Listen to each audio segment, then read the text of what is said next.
میرا موضوع یہ ہے کہ مدینہ منورہ میں ہمیں کون کون سی زیارات کرنی چاہیے، یا حاجی صاحب جو ہیں یا عمرہ کرنے والے جو ہیں وہ عمرہ یا حج تو ان کا مکے میں مکمل ہو جاتا ہے، تو مدینہ منورہ میں جا کے انہیں کیا کرنا چاہیے۔ یہ بات تکرار کے ساتھ واضح کی جا چکی ہے کہ حج یا عمرے کا مدینہ جانے کے ساتھ کوئی تعلق نہیں ہے، لیکن اللہ کے رسول صلی اللہ علیہ وسلم چونکہ ایک عرصے تک مدینہ منورہ میں رہے ہیں، اور پھر مدینہ منورہ میں کچھ ایسی جگہیں ہیں جو دنیا کی افضل ترین جگہیں شمار ہوتی ہیں، اور مدینہ منورہ مکہ مکرمہ جو ہے وہ اور مدینہ منورہ اور مکہ مکرمہ جو ہے یہ دو شہر ایسے ہیں جو دنیا کے تمام شہروں سے افضل ہیں، تو اس لیے مدینہ منورہ کی زیارت جو ہے وہ مسنون ہے، اور بالخصوص اس میں مسجد نبوی ہے۔ تو سب سے پہلے یہ میں بات عرض کرنا چاہتا ہوں کہ مدینہ منورہ جو ہے وہ ہے کیا، وہ کہاں سے شروع ہوتا ہے کہاں ختم ہوتا ہے۔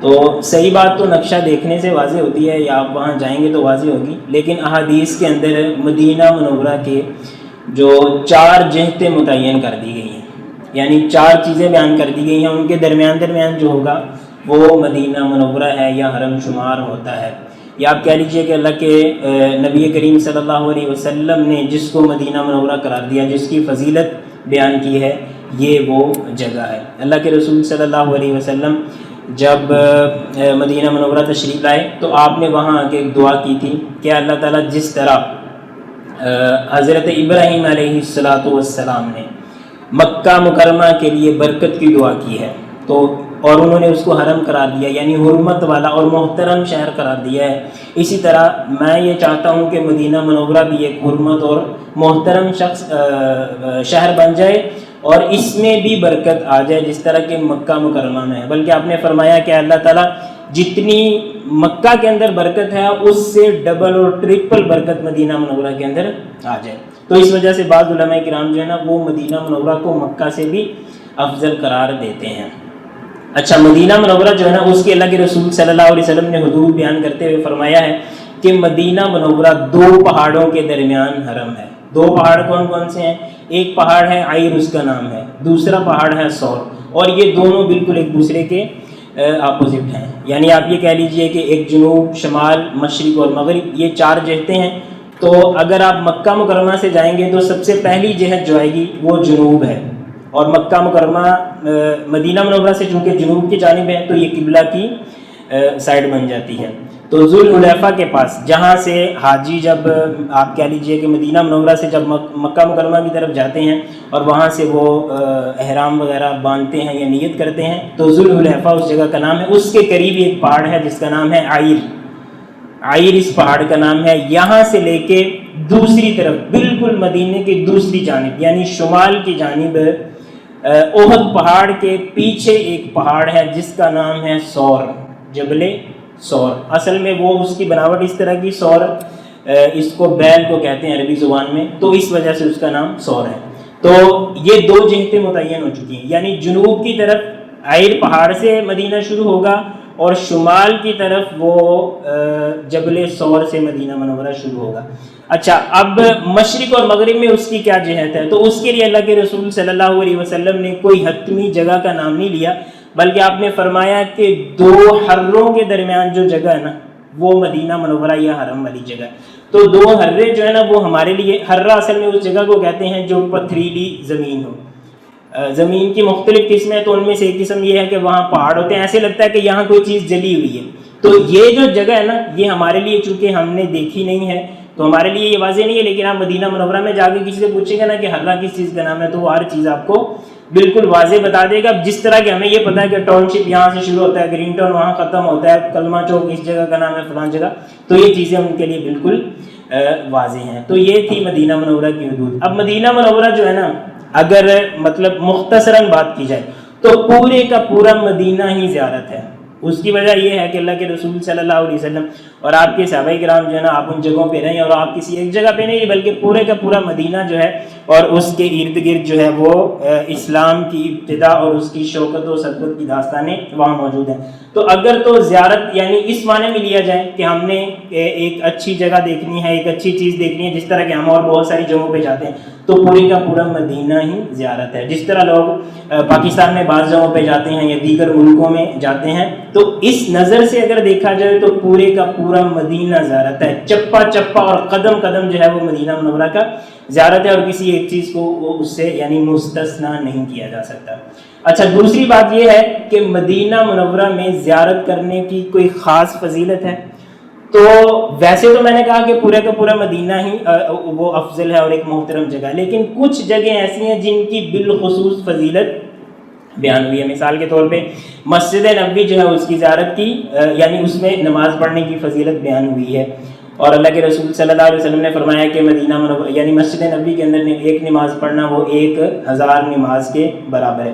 اسی طرح مسجد نبوی جو ہے نا وہ بھی ایک زیارت نہیں ہے، بلکہ اس میں بھی زیارات کا ایک آپ کہہ سکتے ہیں کہ جمع غفیر یا ایک مجموعہ موجود ہے۔ خود مسجد نبوی جو ہے نا وہ پوری کی پوری آپ کہہ لیجیے ایک داستان ہے، اس کو اگر آپ تفصیل سے دیکھیں گے تو درجنوں زیارات آپ اس کو اسی مسجد نبوی کے اندر سے ملیں گی۔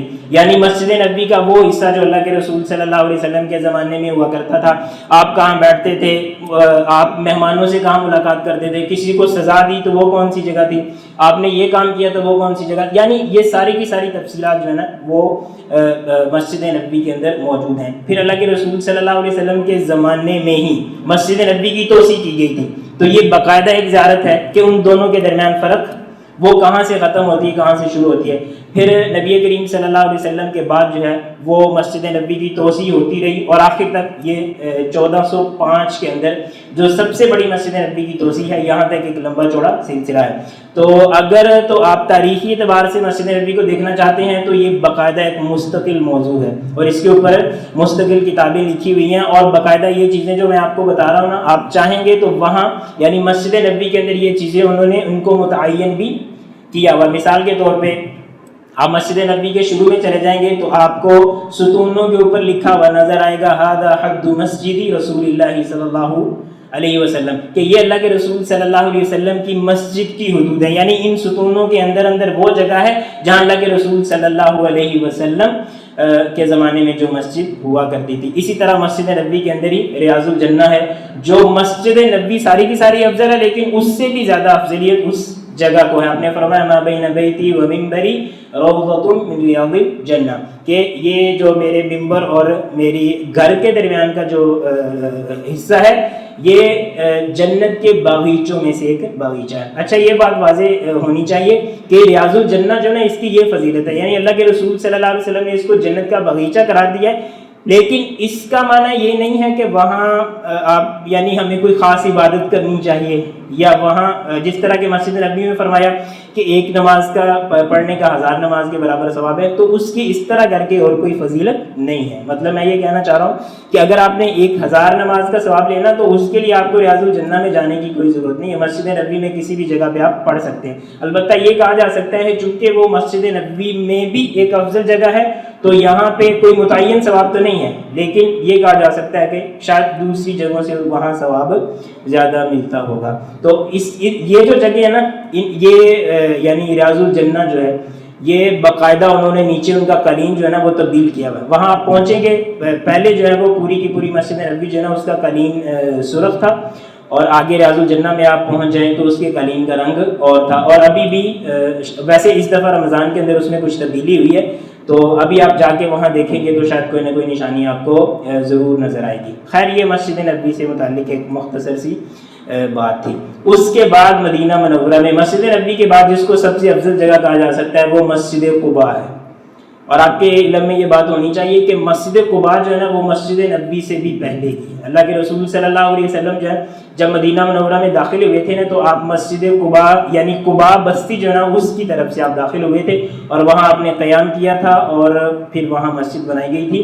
اور اللہ کے رسول صلی اللہ علیہ وسلم مسجد نبوی بنا لینے کے بعد بھی باقاعدہ اور مسلسل اور ہر ہفتے آپ مسجد قباء میں جایا کرتے تھے. اور پھر آپ نے فرمایا من تطہر فی بیتہ ثم اتی مسجد قباء فصلی فیہ رکعتین کان لہ کاجر عمرہ, کہ جو بندہ وہاں جا کے باوضو ہو کے جاتا ہے, وہاں جا کے 2 رکعتیں نماز پڑھ لیتا ہے تو اس کو ایک عمرے کے برابر ثواب بھی مل جاتا ہے. تو یہ مسجد قباء ہو گئی جناب. مسجد قباء کے بعد تیسری اہم جگہ جس کو آپ کہہ سکتے ہیں وہ آپ بقی قبرستان کو کہا جا سکتا ہے, کیونکہ اللہ کے رسول صلی اللہ علیہ وسلم نے فرمایا کہ اے اللہ تعالیٰ جتنے بھی بقی قبرستان کے اندر لوگ دفن ہیں ان کی مغفرت فرما دے. ویسے تو اللہ کے رسول صلی اللہ علیہ وسلم نے اپنی پوری امت کے لیے دعا کی, لیکن بقی قبرستان میں جو مدفون لوگ ہیں ان کے لیے آپ نے بالخصوص دعا کی ہے. تو اس کو آپ تیسرے نمبر پہ مدینہ منورہ کے اندر رکھ سکتے ہیں. اور قبرستان کی زیارت سے مراد یہ ہوتا ہے کہ وہاں جا کے ہمیں اسے دیکھنا چاہیے, اور مسنون طریقہ جو قبرستان کی زیارت کا, وہاں جا کے ہمیں اس کی اس انداز سے زیارت, یعنی وہاں جا کے ہمیں دعا پڑھنی چاہیے, وہاں جا کے عبرت حاصل کرنی چاہیے, اور یہ سوچنا چاہیے کہ ایک وقت تھا کہ یہ بھی بالکل اسی طرح قبروں کے اوپر لوگ آیا کرتے تھے اور دیکھا کرتے تھے کہ قبروں کے نیچے لوگ ہیں اور ہم اوپر ہیں. اور آج یہ وقت آیا کہ یہ لوگ بھی قبروں کے مٹی کے منو مٹی تلے دب گئے ہیں. تو ایک وقت ہمارے اوپر بھی آنے والا ہے کہ ہمارا بھی یہی حال ہوگا. تو قبرستان میں چاہے وہ بقیع الغرقد قبرستان ہو یا کوئی اور قبرستان ہو, اس میں جانے کا ہمارا مقصد یہی ہونا چاہیے. اور بقیع الغرقد قبرستان جو ہے نا, اس کو کچھ لوگ جنت البقیع بھی کہتے ہیں. تو وہ ایک حسن ظن کی بنیاد پہ کہتے ہیں, چونکہ اللہ کے رسول صلی اللہ علیہ وسلم نے ان کے اس میں مدفون لوگوں کے لیے دعا کی ہے, تو وہ سمجھتے ہیں کہ چونکہ اللہ کے رسول صلی اللہ علیہ وسلم نے دعا کر دی ہے تو یہ سارے کے سارے لوگ جنت میں جائیں گے, ورنہ اس کا نام جنت البقیع نہیں ہے, اس کا نام بقیع الغرقد ہی ہے. اس کے بعد آپ جناب آ جائیے چوتھے نمبر پہ. تو چوتھے نمبر پہ جو زیارت ہمیں کرنی چاہیے وہ ہے شہدائے احد والی جگہ, یعنی وہاں ایک بہت بڑا پہاڑ ہے جبل احد. اللہ کے رسول صلی اللہ علیہ وسلم نے اس کی بھی فضیلت بیان کی اور فرمایا کہ یہ ہم سے محبت کرتا ہے اور ہم اس سے محبت کرتے ہیں. اور وہاں پہ کفر اسلام کا ایک بہت بڑا معرکہ بھی ہوا تھا جس کو ہم جنگ احد کے نام سے جانتے ہیں. تو اس جگہ پہ شہدائے احد جو ہیں وہ ان کا مدفن ہے یا وہاں وہ دفن ہے. تو اللہ کے رسول صلی اللہ علیہ وسلم جو ہیں اس جگہ پہ بھی جا کے, یعنی زیارت نہیں کرتے تھے, بلکہ آپ وہاں جا کے ان اپنے صحابہ کرام کے لیے اور اپنے ساتھیوں کے لیے اور اپنے مجاہدوں کے لیے آپ دعا کیا کرتے تھے. تو ہمیں بھی اللہ کے رسول صلی اللہ علیہ وسلم کی سنت میں وہاں جانا چاہیے اور ان لوگوں کے لیے دعا کرنی چاہیے. یہ بہت سارے لوگوں کو غلط فہمی ہوتی ہے, وہ سمجھتے ہیں قبرستان شاید اس لیے کہ ہم وہاں جا کے اور ان سے دعا مانگے, تو ان کے لیے ہم نے دعا مانگنی ہوتی ہے, ان سے ہم نے دعا مانگنی نہیں ہوتی. تو یہ 4 جگہ یعنی مسجد نبوی ہوگی, اس کے بعد قباء, اس کے بعد بقیع الغرقد قبرستان اور اس کے بعد شہداء.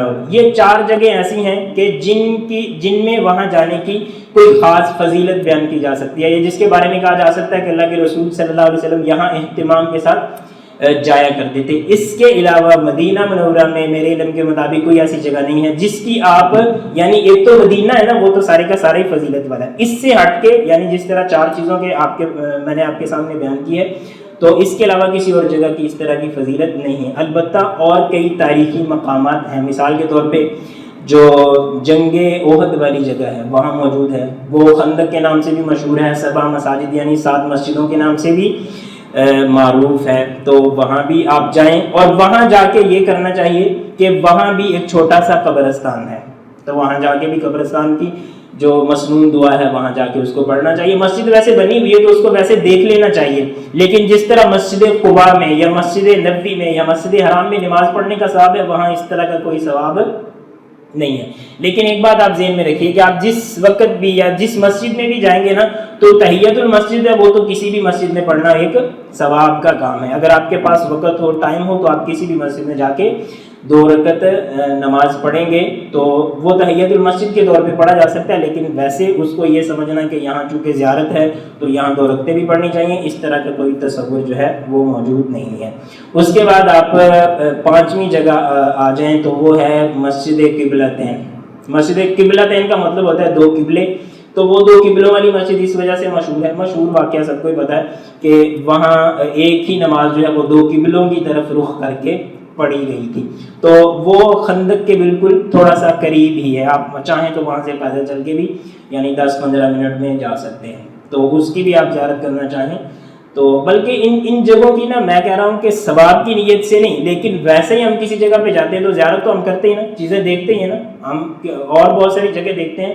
تو مدینہ منورہ وہ سب سے بہترین جگہ ہے جہاں جا کے ہمیں ہر چیز کو دیکھنا چاہیے، لیکن بس نیت صحیح ہونی چاہیے، تصور ہمارا درست ہونا چاہیے. اس کے علاوہ اور بھی کئی ایک جگہ ہیں، مثال کے طور پہ مسجد نبوی کے بالکل ساتھ کئی ایک میوزیم ہیں، کئی ایک نمائشیں ہیں، وہاں قرآن نمائش ہے، اس میں قرآن کریم کے متعلق بڑی زبردست قسم کی معلومات ہیں. اسی طرح پہلے کچھ نمائشیں تھیں، ابھی وہ ختم ہو گئی ہیں، مزید وہ شروع ہو جائیں گی. تو مسجد نبوی کے ارد گرد جو ہے نا وہ کافی میوزیمز وغیرہ اور اس طرح کی چیزیں ہیں، تو وہاں بھی آپ کو جتنا موقع ملے آپ ان کو دیکھیے. مدینہ منورہ کے اندر 2 میوزیم بڑے مشہور ہیں، یا آپ کہہ لیجیے بڑے اہم ہیں، لیکن عام طور پہ حاجیوں کی نظر اس طرف نہیں جاتی، تو وہ میں آپ کو بتاتا ہوں. ایک ہے ترکی میوزیم، اس کو ہم بولتے ہیں، حالانکہ اس کا نام ترکی میوزیم تو نہیں ہے، اس کو کہتے ہیں متحف سکۃ الحدید. یہ سکۃ الحدید کہتے ہیں ریلوے اسٹیشن کو. تو وہاں چونکہ ترکی ریلوے اسٹیشن تھا تو وہاں انہوں نے میوزیم بنا دیا ہوا ہے، وہاں کئی ایک تاریخی چیزیں موجود ہیں، ان کو بھی دیکھ لینا چاہیے. لیکن میں بار بار یہ بات دہرا رہا ہوں کہ وہاں جا کے یہ فضیلت اور چومنے چاٹنے والے کام بالکل نہ کریں، ورنہ یہ زیارت کی بجائے ایک زحمت والی چیز بن جاتی ہے. صرف دیکھنے کے لیے جائیں، صرف جنرل نالج کے طور پہ جائیں، صرف چیزوں کو یعنی اپنی معلومات میں اضافہ کرنے کے لیے جائیے. تو یہ ایک ترکی میوزیم ہے، یہ زیادہ دور نہیں ہے، یہ مسجد نبوی سے آپ نکلیں گے نا 6 نمبر گیٹ سے باہر، وہاں آپ جائیں گے تو نمبر مشہور ہیں، جو گیٹس وغیرہ نا ان کے نمبر لگے ہوئے. تو 6 نمبر گیٹ سے آپ نے باہر نکل کے تقریباً 10 سے 15 منٹ آپ پیدل چلیں گے نا، کسی سے پوچھ بھی لیں گے ترکی میوزیم کس طرف ہے یا ترکی مسجد کس طرف ہے، تو وہاں جا کے آپ ایک میوزیم ہے وہاں دیکھیں. وہاں جو سب سے اہم چیز ایک بتائی جاتی ہے نا، اس کے بارے میں ویسے حتمی طور پہ مطلب معلوم نہیں ہے، لیکن کہاں یہ جاتا ہے کہ وہاں ایک نا بہت بڑی کمان موجود ہے جس میں تیر رکھ کے چلاتے ہیں نا، تو وہ کمان وہاں موجود ہے. اور اس کے بارے میں کہا جاتا ہے کہ یہ وہ کمان ہے جو حضرت سعد بن ابی وقاص رضی اللہ تعالی عنہ نے استعمال کی تھی. کب؟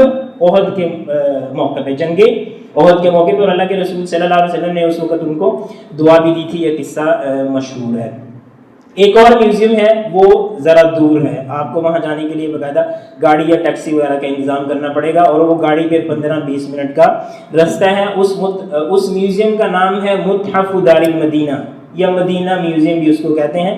آپ میں سے اگر کوئی شوق رکھتے ہوں تو یہ گوگل میپس وغیرہ کے ذریعے وہاں جا سکتے ہیں. اس میں بھی بڑی زبردست قسم کی معلومات ہیں، البتہ حقیقی چیزیں وہاں بھی نہیں ہیں، صرف لوگوں کو سمجھانے کے لیے. اچھا، ایک اور اہم جگہ ہے جہاں ہمیں جانا چاہیے، وہ ہے قرآن کریم کمپلیکس.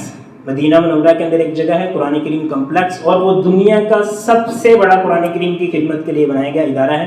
آپ یہاں سے اندازہ کیجئے کہ وہاں ہر سال 18 ملین قرآن کریم کے نسخے چھپتے ہیں، اور پوری دنیا میں جو سب سے معیاری قرآن کریم کا نسخہ یا مصحف آپ اس کو بول سکتے ہیں، وہ مصحف مدینہ کہلاتا ہے، اور وہ وہیں سے چھپتا ہے. آپ کو موقع ملے تو آپ وہاں ضرور جائیے، اور وہاں باقاعدہ زائرین کے لیے اور حاجیوں کے لیے جو ہے نا انہوں نے زیارت کا انتظام کیا ہوتا ہے، اور بعض دفعہ وہاں سے وہ قرآن کریم کے جو نسخے یا مصاحف ہیں وہ تحفے اور ہدیہ کے طور پہ بھی دیتے ہیں. ایک اور جگہ ہے جو طالب علم اور علماء جو ہیں اس کا ذوق رکھتے ہیں، وہ ہے Jamia Islamia, Islamic university, Medina university بھی لوگ اس کو بول دیتے ہیں. تو وہاں بھی اگر آپ کو موقع ملے تو آپ چلے جائیے، بلکہ ضرور جائیے. وہاں جو ہے وہاں کا آپ ماحول، اور خاص طور پہ وہ لوگ جو ہیں جو خود وہاں داخلہ لینا چاہتے ہیں تو ان کو بھی جانا چاہیے، اور جو مثال کے طور پہ خود بڑے ہیں لیکن اپنے بچوں کو وہاں داخل کرانا چاہتے ہیں تو ان کو بھی وہاں جانا چاہیے. اچھا، یہ تھی جو میں نے زیارتوں کے حوالے سے کچھ باتیں آپ کو عرض کرنا چاہتا تھا. اب میں چاہتا ہوں کہ مختصراً آپ کو کچھ باتیں ایسی بتا دوں جو غلط فہمی کے طور پہ وہاں مشہور ہیں. مثال کے طور پہ یہ بڑی غلط فہمی حاجیوں کو ہے کہ جس طرح زمزم ہوتا ہے نا، یہ ایک بابرکت چیز ہے، تو وہ سمجھتے ہیں کہ مدینہ منورہ میں کوئی خاک ہے جس کو خاک شفا بولا جاتا ہے. اس طرح کی کوئی خاک مدینہ منورہ میں نہیں ہے. مدینہ منورہ میں ایسی کوئی خاک نہیں ہے، مکہ مکرمہ میں یا پوری دنیا میں کوئی ایسی خاک نہیں ہے جس کو خاک شفا کہا جا سکے. اس کی وجہ یہ ہے کہ شفا جو ہے نا یہ تو اللہ تعالیٰ رکھتا ہے نا، شفا ہم تو نہیں رکھ سکتے. اللہ نے قرآن کو شفا کہا ہے تو ہم قرآن کو شفا کہتے ہیں، لیکن اللہ نے خاک کو شفا نہیں کہا تو ہم نہیں کہتے. تو خاک شفا نام کی کوئی جگہ مدینہ منورہ میں نہیں ہے، اگرچہ لوگوں نے وہاں مشہور کیا ہوا ہے، اور بہت سارے لوگ اس چیز کو کیش بھی وہ کافی کروا لیتے ہیں. تو خاک شفا نام کی کوئی چیز مدینہ منورہ میں نہیں ہے. اسی طرح وہاں مشہور ایک چیز ہے، اس کو کہتے ہیں جی مریم بوٹی. مریم بوٹی، یہ بوٹے جو ہوتے ہیں نا بوٹی سے، مطلب یہ گھاس پھوس اس طرح کی چیزیں، تو ایک بوٹی اس کا نام رکھا ہوا مریم بوٹی. تو یہ پوری کہانی ہے، لیکن اس طرح کی کوئی چیز وہاں ہے نہیں. اس کو وہ نام تو دیتے ہیں اور اس کا فائدہ یہ بتاتے ہیں کہ بھئی جن کی اولاد نہیں ہوتی وہ، تو یہ سارے کا سارا یہ باتیں صحیح نہیں ہیں. آپ دیکھیے یہ اگر اس طرح کی کوئی چیز ہوتی نا تو اللہ کے رسول صلی اللہ علیہ وسلم جو ہے وہ سب سے پہلے صحابہ کرام کو بتاتے. اور آپ کے علم میں کہ حضرت عائشہ رضی اللہ تعالی عنہا جو ہے ان کی کوئی بھی اولاد، تو مریم بوٹی ان کے پاس اگر ہوتی نا تو وہ ہمیں بھی بتا دیتے. تو یہ اپنی طرف سے لوگوں نے چیزیں بنائی ہوئی ہیں. اسی طرح نا ایک اور بات مشہور ہے، وہ اگرچہ وسیع پیمانے پہ مشہور نہیں ہے، لیکن کچھ لوگ یہ سمجھتے ہیں آپ اگر مسجد نبوی سے مدینہ یونیورسٹی کی طرف آئیں یا قبلتین کی طرف آئیں نا تو سامنے آپ دیکھیں گے نا پہاڑوں میں آپ کو اوپر نا ایک وہ محل سا نظر آئے گا. تو کچھ لوگ یہ کہتے ہیں جی وہ دجال کا محل ہے. یہ اس طرح کی کوئی بات نہیں ہے. وہ وہاں کے لوگ جو ہیں یا مطلب وہاں کے جو بادشاہ ہیں انہوں نے اپنے رہنے کے لیے ایک جگہ بنائی ہوئی، اس کا دجال کے ساتھ کوئی تعلق نہیں ہے. کچھ لوگ کہتے ہیں جی دجال جب آئے گا تو وہ وہاں رہے گا. تو میرے خیال میں یہ بادشاہ دجال اپنا خود ہی انتظام کر لے گا، ان کو اس کے لیے کرنے کی کوئی ضرورت نہیں ہے. تو یہ بات بھی بالکل درست نہیں ہے. ایک اور بات ہے، کہا جاتا ہے جی مدینہ منورہ میں ایک وادی ہے، وہاں جن رہتے ہیں. تو وہ حاجیوں کو جناب سروسز مہیا کرتے ہیں کہ آپ گاڑی لے کے آئیں تو ہم اس کو دھکا لگائیں گے. اس طرح کی کوئی سہولت بھی وہاں نہیں ہے. جی جنوں کو اور بڑے کام ہے، وہ حاجیوں کی اس طرح کی خدمت نہیں کرتے. اصل میں اس وادی کا نام نا وادی جن نہیں ہے، اس وادی کا نام ہے وادی بیضا. تو وہ ایک پکنک پوائنٹ آپ کہہ لیجئے، یا جس طرح ہمارے ہاں پارک وغیرہ اس طرح کی چیزیں بنائی ہوئی تھیں، اس طرح انہوں نے اپنے لیے ایک جگہ بنائی ہوئی ہے. البتہ وہاں اس طرح کا کوئی نہ کوئی یعنی چیز ضرور موجود ہے. مطلب جو لوگ ان چیزوں کے ماہر ہیں وہ بتا سکتے ہیں کہ وہاں زمین میں کشش ہے یا کیا ہے، اس طرح کی کوئی چیز ضرور موجود ہے. لیکن یہ جینوین سسٹم وہاں کوئی نہیں ہے. اس کی آسان اور سادہ فہم بات جو ہے وہ پتہ کیا ہے کہ گاڑی اگر آپ جا رہے ہیں نا تو آپ کی گاڑی اس طرف یعنی جب آپ جا رہے ہیں نا تو وہ گاڑی خود بخود نہیں چلے گی، لیکن جب آپ واپس آئیں گے تو آپ کی گاڑی بھاگے گی. تو آپ دیکھیے اگر کوئی جن والا سسٹم ہوتا تو کبھی ان کو اس طرف بھی تو دھکا لگا دینا چاہیے تھا نا. وہ اس طرف سے دھکا کیوں لگاتے ہیں؟ ویسے بھی آپ دیکھیں یہ رکشے والی جو بھی ہے نا تو ایک طرف سے سواریاں لے کے جاتے ہیں، دوسری طرف سے لے کے آتے ہیں. تو یہ جن کیسے پاگل ہے کہ ایک پھیرا لگاتے ہیں دوسرا وہ فارغ لے کے آ جاتے ہیں. تو اس طرح کی کوئی صورت نہیں ہے. یہ کچھ اہم باتیں تھیں جو میں نے آپ سے عرض کرنی تھی. اچھا یہ پوچھا گیا ہے کہ اللہ کے رسول صلی اللہ علیہ وسلم کی زیارت کا، روزہ رسول صلی اللہ علیہ وسلم کی زیارت کا کیا حکم ہے. تو نبی کریم صلی اللہ علیہ وسلم کی جو قبر مبارک ہے اس کو ہم روزہ رسول بھی کہتے ہیں احترام کے ساتھ. تو یہ بات بالکل صحیح ہے. تو یہ بھی ایک اہم چیز ہے جس کی ہمیں زیارت کرنی چاہیے، لیکن زیارت ہمیں ویسی کرنی چاہیے جس طرح اللہ کے رسول صلی اللہ علیہ وسلم جو کے صحابہ کرام جو ہیں وہ زیارت کیا کرتے تھے. حضرت عبداللہ بن عمر رضی اللہ تعالی عنہ سے مروی ہے صحیح سند کے ساتھ کہ آپ جب مدینہ منورہ سے باہر سے آتے تھے نا واپس، تو آپ مسجد نبوی میں آ کے تو اللہ کے رسول صلی اللہ علیہ وسلم کی قبر مبارک جو نا وہاں آپ حاضری دیا کرتے تھے، یا وہاں آپ جاتے تھے اور وہاں جا کے آپ سلام بھیجتے تھے اللہ کے رسول پہ، حضرت ابوبکر پہ اور حضرت عمر فاروق رضی اللہ تعالی عنہ پہ. اچھا وہ قبریں جو ہے نا، یہ بات بھی چلو میں عرض کرتا ہوں کہ بہت سارے لوگ ہیں نا ان کو پتہ ہی نہیں چلتا، وہ پھرتے پھرتے وہاں پہنچ جاتے ہیں تو پھر بعد میں حیران ہوتے ہیں یار ہم نے پہلے اہتمام ہی نہیں کیا. تو مسجد نبوی کے نا جو گیٹس ہیں نا ان کے نمبر لگے ہوئے ہیں. جو سب سے پہلا گیٹ ہے نا، گیٹ نمبر 1، اس کا نام ہے باب السلام. وہاں سے آپ داخل ہو کے سیدھا چلتے جائیں نا تو آخر میں نکلنے سے تھوڑا سا مسافت پہلے آپ کی یعنی بائیں طرف اللہ کے رسول صلی اللہ علیہ وسلم کی قبر پہلے نمبر پہ آئے گی، پھر اس کے ساتھ ہی حضرت ابوبکر صدیق اور پھر اس کے ساتھ ہی حضرت عمر فاروق رضی اللہ تعالیٰ عنہ کی قبریں آئیں گی. تو وہاں ہمیں جانا چاہیے، اس کو دیکھنا چاہیے. آپ جاتے ہیں وہاں جا کے نا انسان کے اندر ادب و احترام بھی زیادہ آتا ہے. تو یہ تو چیزیں اچھی ہیں، لیکن وہاں جا کے خرافات نہیں کرنی چاہیے، یعنی ایسے کام نہیں کرنے چاہیے جو اللہ کے رسول صلی اللہ علیہ وسلم کی سنت کے خلاف ہے. کیونکہ وہاں تو ہم جاتے ہیں تو ہمارے اندر ادب اور زیادہ آتا ہے، ہمارے دل کے اندر یہ شوق اور پیدا ہوتا ہے کہ اللہ کے رسول صلی اللہ علیہ وسلم کی سنت کے مطابق ہم چلیں. لیکن بعض لوگ جو ہے نا ان کے اندر شیطانی جذبات پیدا ہو جاتے ہیں وہاں جا کے. آپ دیکھیں نا شیطان ہمیں کسی جگہ پہ بھی نہیں چھوڑتا. نماز سب سے آپ یہ کہہ لیجئے کہ اہم کیفیت جب اللہ کے سامنے کھڑے ہوتے ہیں تو شیطان نماز میں بھی ہمیں نہیں چھوڑتا، اور اللہ کے رسول صلی اللہ علیہ وسلم کی قبر کے پاس جاتے ہیں تو وہاں بھی بہت سارے لوگوں کو شیطان نہیں چھوڑتا. تو وہ محبت کے نام پہ، عقیدت کے نام پہ عجیب و غریب قسم کی خرافات وہاں کرنا شروع کر دیتے ہیں. تو روزہ رسول صلی اللہ علیہ وسلم پہ جا کے نا میں عرض کر رہا ہوں کہ جس طرح عبداللہ بن عمر رضی اللہ تعالیٰ عنہ سلام بھیجا کرتے تھے نا، اس طرح آپ کے اوپر سلام بھیجنا چاہیے، اور وہ صرف آپ کے اوپر نہیں بلکہ حضرت ابوبکر صدیق اور حضرت عمر فاروق رضی اللہ تعالیٰ عنہ کے لیے بھی یہ کام کرنا چاہیے۔ اور بعض علماء کہتے ہیں کہ وہاں جا کے نا اگر آپ کو اور کچھ نہیں آتا تو آپ کو درود پڑھنا چاہیے، یعنی اللہم صلی علی محمد، یہ پورے کا پورا درود جو ہے یہ سب لوگوں کو آتا ہے۔ اس کے علاوہ وہاں دعا مانگنے کا کوئی تصور نہیں ہے جی، دعا مانگنے کی کوئی جگہ وہ کوئی جگہ نہیں ہے۔ آپ دیکھیں اللہ کے رسول صلی اللہ علیہ وسلم تو چلو آپ اس دنیا سے رخصت ہوئے، تو اس کے بعد صحابہ کرام نے اس طرح کا کوئی کام وہاں نہیں کیا۔ آپ کو کبھی ایسے نہیں ملے گا کہ صحابہ کرام کے اوپر مشکل آئی ہے، مصیبت پڑی تو صحابہ کرام وہاں آ کے قبر رسول صلی اللہ علیہ وسلم کے پاس دعا کرنا شروع ہو گئے۔ کچھ واقعات ہیں، کچھ آثار ہیں، ان کی کوئی حیثیت ہی نہیں ہے، ان کی کوئی اصل نہیں ہے۔ تو یہ کچھ چیزیں تھیں جو مدینہ منورہ کے حوالے سے میں نے آپ کے سامنے گوش گزار کی ہیں۔ اللہ تعالیٰ سے دعا ہے کہ اللہ تعالیٰ ہم سب کو مدینہ منورہ جانے کی توفیق عطا فرمائے، اور اللہ تعالیٰ ہم سب کو وہاں جا کے وہ اپنے اندر شوق اور جذبہ اور وہ کیفیت پیدا کرنے کی توفیق عطا فرمائے جو صحابہ کرام کی وہاں جا کے پیدا ہوتی تھی۔ آپ دیکھیے نا کہ نبی کریم صلی اللہ علیہ وسلم کے زمانے میں ایک صحابی وہ دور دراز سے آتے تھے، لیکن جب واپس جاتے تھے تو پورے کے پورے قبیلے اور ملکوں کے ملک جو ہیں وہ مسلمان ہو جاتے تھے۔ آج کیا ہے، سارے مدینے کی زیارتیں بھی کراتے ہیں، مکے کی زیارتیں بھی کراتے ہیں، لاکھوں لوگ آتے ہیں، آخر میں واپس آ کے کوئی بھی فرق نہیں پڑتا۔ حاجیوں کی تعداد بھی بڑھ رہی ہے اور بے دینی کی تعداد بھی بڑھ رہی ہے۔ تو کوشش کرنی چاہیے کہ وہاں جا کے ہمارے اندر وہ تصور پیدا ہو جانا چاہیے، وہ شوق اور جذبہ پیدا ہونا چاہیے کہ ہم اس طرح زندہ رہیں جس طرح کے صحابہ کرام زندہ رہے تھے، جس طرح کہ اللہ کے رسول صلی اللہ علیہ وسلم نے اپنی زندگی گزاری ہے۔ اور ہمارے اندر یہ بھی شوق پیدا ہو کہ جس طرح اللہ کے رسول صلی اللہ علیہ وسلم اور آپ کے صحابہ کرام نے دین اسلام کے لیے قربانیاں دی تھی، اگر ضرورت پڑے تو ہمارے اندر بھی وہی شوق اور جذبہ موجود ہونا چاہیے۔ وآخر دعوانا ان الحمد للہ رب العالمین۔